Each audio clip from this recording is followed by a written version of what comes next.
Hi, it is a beautiful day here on Oswego Lake.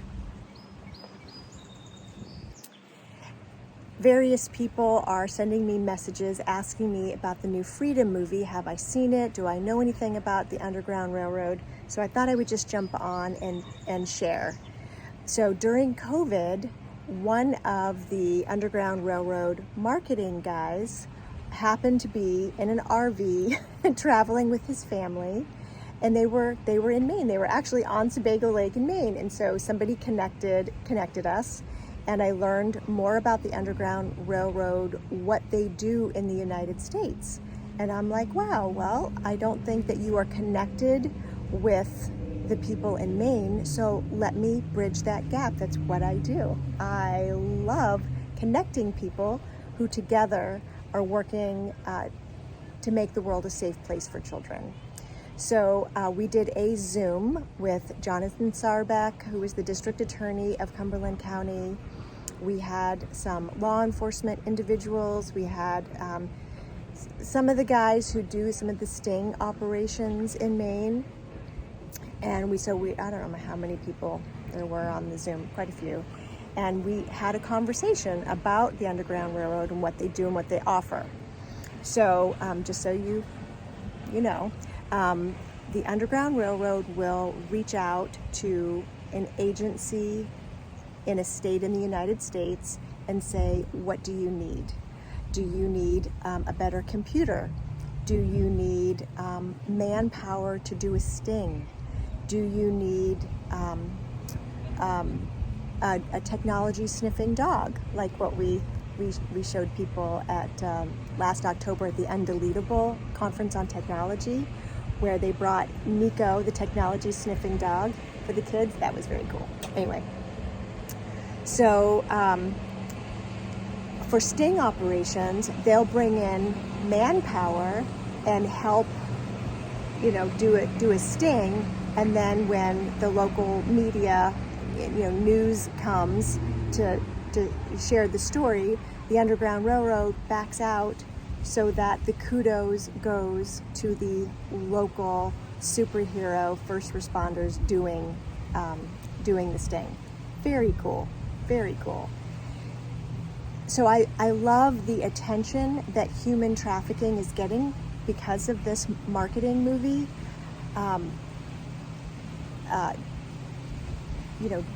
Labor trafficking, organ trafficking, sex trafficking.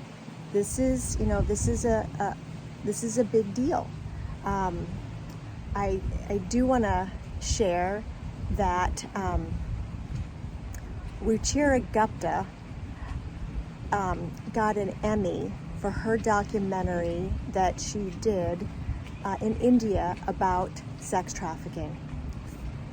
Just amazing. She came to the United States and she worked with the Clintons at the time, who were at the White House, and put together with them the first anti-trafficking bill in the United States. So Ruchira is sort of like the grandmother of this. She got the ball going. Great friends with Gloria Steinem and Ashley Judd. Amazing woman, lives in New York and has continued to do amazing things for trafficked women in India.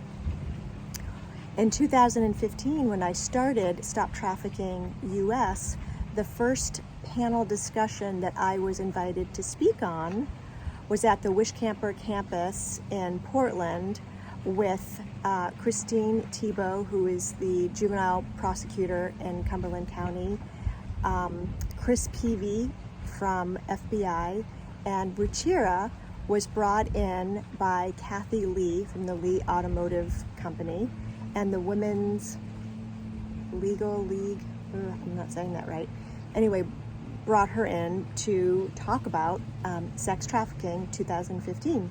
So that's where I met Ruchira.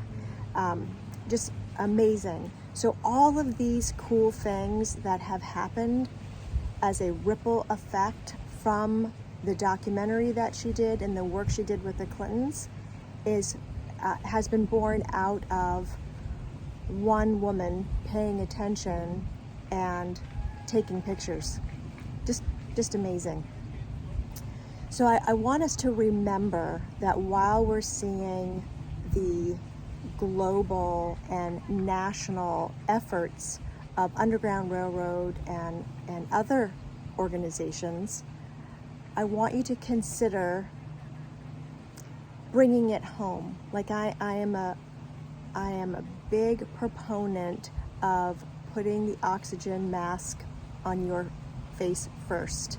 And it's people's money, and you can do whatever you damn well please with your money. I'm just asking that you consider, wherever you live, that you support what is directly in your neighborhood. Those smaller organizations that aren't receiving millions, hundreds of millions of dollars with tremendous overhead. I don't even want to know how much the movie cost. Think about what's going on in your own backyard. Who are helping the children in your neighborhood? Who are the first responders in your town? How can you support them? One of the things that Stop Trafficking US is doing this fall is we recognize that we have to take care of those individuals who are on the front line doing that work. Like what you're seeing on that movie, there are people in your town who are watching hours of child pornography, trying to figure out where that child is and where can they find them, okay? One of our local heroes is Dawn Ego. She is amazing. Like, she watches pornography, and like, who knew that in the United States there are only like 3 factories that make the bedspreads for the major hotels, and based on the pattern of the bedspread, she knows what year it is and which hotels use it. She's been able to help law enforcement, she is law enforcement, but help them identify where the child is and save a child. Just amazing. So these first responders, you can imagine the kind of personality type that they have to be in order to be willing to do the job and then endure the job. I don't need any help. I can do it. Those are the people that need support. So this fall, we're doing an educational, we're bringing in national experts and world researcher to do a day-long conference for the Homeland Security and law enforcement in our area to teach them about resilience. What has the greatest impact? For instance, what the University of New Hampshire's research lab has discovered is that it isn't how many awful things they see, it is the way that their peers, their team, respond and react to each other after seeing those god-awful things that they see on screen and in person. Interesting. So we'll be bringing them the latest and greatest, most up-to-date science on trauma and how they can, as an individual and as a collective team, best support each other to reduce the trauma effects on them, and of course that spills out to their families and their community, and how to keep their team more resilient. Free of charge to all participants, because that's how we roll. That's how we roll. It's important that we give the teachers, the law enforcement, the social workers what they need.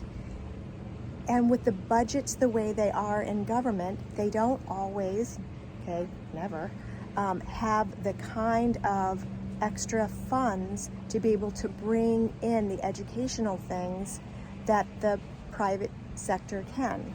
So organizations like mine depend on donations and do not use their donations for overhead. I never take a paycheck. I don't have to. And because I don't have to, every penny of every dollar goes towards these educational processes, events.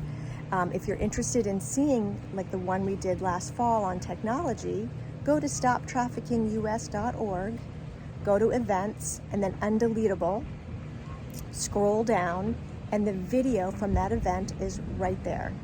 That 1 day and a half of education that we brought in is on the State of Maine Maine School Safety Center website.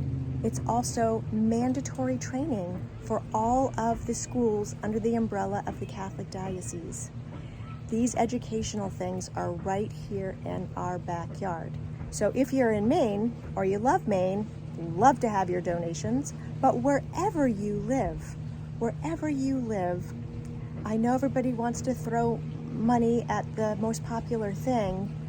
I just caution you that if you do that, and like I said, it's your money, do whatever you want to, but that you will also look at other organizations that are right in your backyard that are doing something in your neighborhood. Don't forget your neighborhood. All right, I said it. Now I'm going to get back to enjoying this view and just feeling so much gratitude for the opportunity I have to serve my neighborhood, our community, right here in Maine. It matters wherever you are. Your help matters. Together, that movie, awesome, wonderful. He's a superhero, and so are you, and so are all the people in your community.